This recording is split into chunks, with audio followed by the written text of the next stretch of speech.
L'émotion était grande ce vendredi 12 février, en l'église Notre-Dame de la Croix, à Paris, où était organisé un hommage au photographe Richard Ojard qui s'est éteint le 1er février dernier. Des obsèques auxquelles ont assisté, l'une de ses amies les plus proches, l'actrice Béatrice Dalle.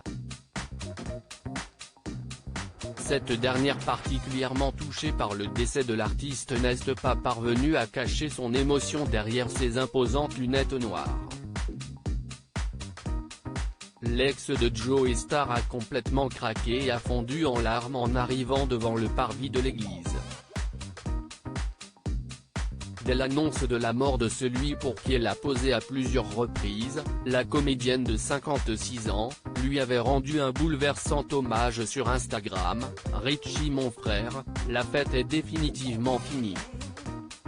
Dites-moi que si est un cauchemar, mais je vais me réveiller, par pitié », avait-elle écrit en légende d'une photo sur laquelle on la voit posée aux côtés de son ami de longue date.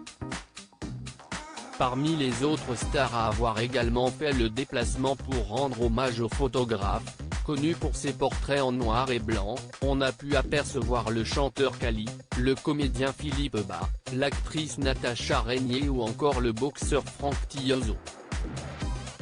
Elsa Steyaert, la compagne du défunt, était évidemment elle aussi présente pour adresser un ultime adieu à son bien-aimé, après lui avoir rendu hommage à plusieurs reprises ces derniers jours sur les réseaux sociaux. « Repose en paix mon grand amour, tu es l'homme de ma vie et je t'aime pour toujours mon Richie », avait-elle écrit.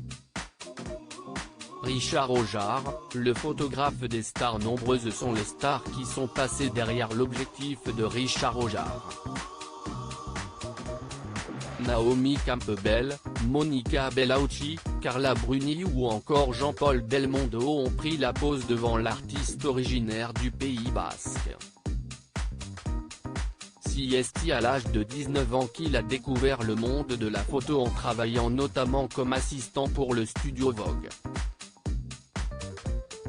Ses premiers shootings seront ainsi publiés dans le Vogue français mais aussi dans le Vogue Homme. Passionné de boxe et de road trip, il avait aussi réalisé un documentaire pour le cinéma avec son ami Mickey Rourke.